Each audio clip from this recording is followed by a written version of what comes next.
Hey, what's going on guys? Mush back at it with another video. Want to highlight two games available free right now. None of them are Steam games, however the Epic Game Store has their next free game offering and it's pretty good. And then Gala also has a freebie out right now. It's a $2.99 game, but it's available for free. And it is a DRM free copy, so you'll download that directly to your PC. We'll cover that, and we'll take a look at the new Humble Monthly. Call of Duty Black Ops 4 is in that with a little bit of a caveat. So we'll mention that, but Black Ops 4 for $12 and a bunch of other games, hey, that sounds pretty good. And then I want to round out the video by talking all the issues with Anthem. Obviously, it's been well publicized on all the problems that game is having, but I think it's getting closer and closer to the point of extinction, so we'll talk that at the end of this video. Kind of depressing on that end, because I actually don't think Anthem is as terrible as some people make it out to be. Does the game have its problems? Absolutely, but we'll talk that at the end of this video. Alright, first up, over on the Epic Game Store, you can get a free copy of World of Goo right now. This game typically goes for $9.99, so as far as quality goes in terms of the Epic Game Store offerings, one of the weaker offerings. However, this game was received incredibly positive, 93% positive reviews, and it actually has a Metacritic score of 90. A game that I'm not all too familiar with, but it is a multiple award-winning physics-based puzzle construction game made entirely by two people. Drag and drop living, squirming, talking globs of goo to build structures, bridges, cannonballs, zeppelins, and giant tongues. The millions of goo balls that live in the beautiful world of goo are curious to explore, but they don't know that they are in a game or that they are extremely delicious. The game touts mysterious level, World of Goo Balls, the Sign Painter, a World of Goo Corporation, and massive online competition. So again, that's free right now. Yes, it's through the Epic Game Store, but a $9.99 game for free doesn't sound all too bad. Again, kind of a drop-off in quality when you compare it to some of the recent offerings like The Witness, Transistor. I would say World of Goo is a little bit below those offerings. However, it's still a very well-received game.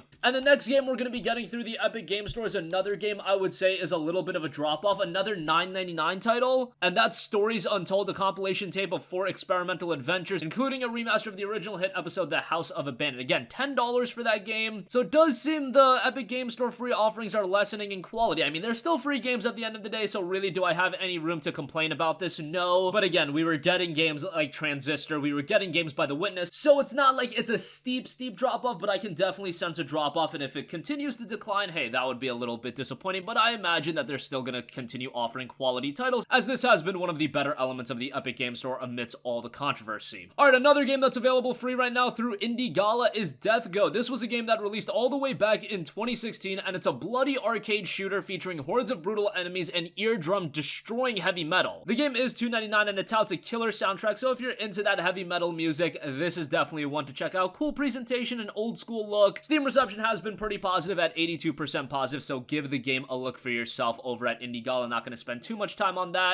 But nonetheless, I'll leave a link to both of those free game offerings in the description box down below. Okay, next up, Humble Monthly. I know that's been a little bit controversial recently as well. I thought last month's was pretty good with Assassin's Creed Origins. I don't think you can complain too much about that. This month's early unlock is Call of Duty Black Ops 4. However, it is the Battle Edition. The Battle Edition goes for $39.99, so it is a smaller version of the game. You get the entirety of the multiplayer and the Blackout, but you do not get the Zombies mode. Zombies, in my opinion, is one of the best elements of Black Ops 4. So that's a little bit of a bummer. I think the zombies is so good in this game. I also think the multiplayer is rather good. Blackout really isn't my cup of tea. Honestly, I just am completely over Battle Royale. I enjoyed PUBG when that was out and I played a lot of that. However, no Battle Royale has really enticed me. Apex Legends hasn't, Fortnite hasn't. None of the Battle Royale games have really captivated me, and Black Ops Blackout really didn't do so either. However, the multiplayer is still pretty good. It should be noted the player base is a little bit diminishing. I mean, there's still definitely an active community, but that's always been the problem with Call of Duty on PC.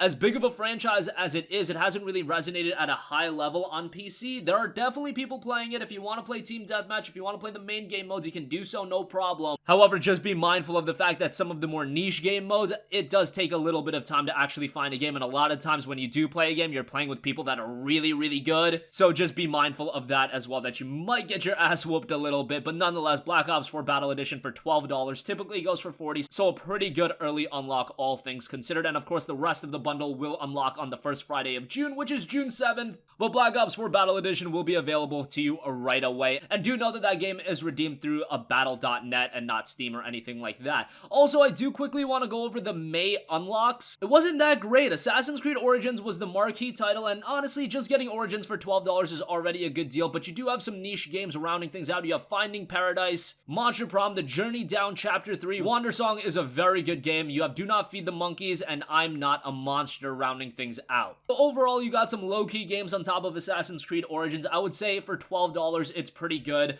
I know a lot of you guys think Humble Monthly has been on a little bit of a decline, but if you assess it from a value standpoint, I really don't know how you can be all too disappointed, especially if you have a modicum of interest in the early unlock. Then the rest of the bundle just ends up being gravy, because with Assassin's Creed Origins, I believe the cheapest that game has been standalone was $18, so you get the bundle for $12, and if you assess it that way, it's quite good. So I'll leave a link to that in the description box down below. Of course, I am partnered with Humble, so I get a little bit of a kickback, so I definitely appreciate that. And lastly, Anthem is a game that has had so much controversy. I mean, if you want to talk the most controversial games of 2019 so far, Anthem might be the most controversial, and it might be the most controversial game of this generation. I honestly put it alongside games like Metal Gear Solid 5, but in the case of MGS5, MGS5 was an incredible game. I don't think the same can be said for Anthem, and unfortunately, there is a lot of problems with the game, not only fundamentally with the gameplay issues, but as always is the case with an online-focused game, you need a consistent and active player base, and now that is the problem with Anthem. People are just falling off of the game, and that's not an issue with the game itself. I mean, you can make the argument that the issue is Anthem isn't retaining players, but nonetheless, just the active players leaving the game will overall make the game a less compelling experience, leading to less people buying the game, and there is just so many issues at hand with Anthem. Obviously, BioWare is staying committed to it. That's what they're saying. I don't really know what you can do at this point. The game's already available as a part of EA Access Premier. You want to play it on PC, you can play it for $15 a month. The game has been discounted on consoles to as low as $20. What more can be done to remedy Anthem as a gaming experience? I don't know. And the thing is, when I played Anthem at launch, when I played the beta as well, I had some fun with it. Did it have its issues? Absolutely. Was it a great game? I wouldn't say that. It was probably a 5 or 6 out of 10, but based on how people talk about Anthem, you would think this game is a 1 or 2 out of 10. Maybe with your opinion, you think the game is really that bad. Also, I think a huge problem with Anthem is the fact that the Division 2 released just a month after Anthem, I believe less than a month, and if you're talking about compelling multiplayer experiences, man oh man, the Division 2 is a far superior game to Anthem. It is no question. So if you were playing Anthem and you just see the Division 2 come out, you see it's being received so well, Ubisoft already has a roadmap in terms of new content that's gonna be free. Why would you stick around to Anthem? You should just jump on over and start playing the Division 2, because the Division 2, from the get-go, it's a very compelling game. It wasn't that issue with the Division 1, where the game was a little bit rocky at start. The Division 2, not a game that's perfect, but it's a very, very engaging multiplayer experience, and you know it's just gonna get better from here on out. Anthem, maybe it'll get better, maybe it won't, but fundamentally, the game you're playing right now has a lot of issues, and these issues have pushed people away, and now it has the biggest issue of them all, where if people aren't playing the game, well, that just spells disaster for the game entirely.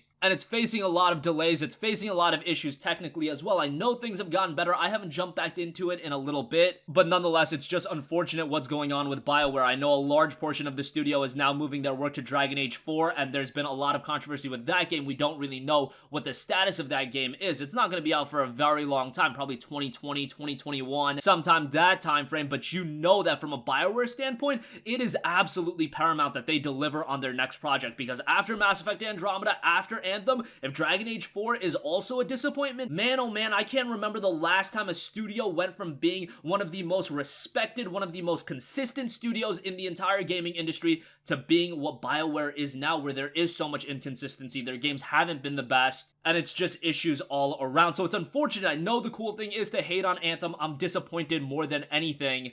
Like the memes always say, it's not that I'm mad, it's more so I'm disappointed, and that's really how my feelings towards Anthem is. And I don't know if the game is revivable at any point. Let me know what you guys think. If Anthem went free to play, would that actually make you play the game? I thought of that notion, but my idea is if they do make Anthem free to play, that just gives reason for people to hate on Anthem even more. Think about that. People paid $60 for the game, and just a few months after release, let's say sometime this summer, Anthem goes free to play. That would annoy the people that paid money for the game, and then you're opening up a huge new can of worms. I think every route that EA would decide to go, there is no positive conclusion, and it's because there's already this negative stigma attached to EA, and it's very hard to battle that negative stigma, where if an EA game isn't up to par, people have all the more reason to jump in and hate on it. So that's my 2 cents on that. And that's going to conclude this video, guys. Again, World of Goo is free right now on the Epic Game Store. Stories Untold will be free on May 16th. Death Goat is available free through Gala. That's a DRM freebie. New Humble Monthly has Call of Duty Black Ops 4 Battle Edition, and Anthem is facing a lot of issues. Definitely interested to hear your guys' thoughts on Anthem. That's going to conclude this video. If you guys have a request for a future video, leave that in the comment section down below, and I will catch you guys in the next one. Peace out. Hey, what's going on, guys? Mush here again. Hope you enjoyed the video. As you guys might know, YouTube's notification system is sometimes a little bit wonky, even if you're subscribed to the channel. Maybe you're not abundantly aware that I uploaded a video. To remedy that situation, make sure you hit the bell notification button. This way, whenever I upload a new video, and I try to upload as consistently as possible, you will be notified directly of the upload, and you can watch it as soon as it goes live. I would really appreciate it if you guys hit that button so you can stay up to date with all of the content I'm posting. But as always, guys, thanks for watching, and I'll catch you guys in the next one. Peace out.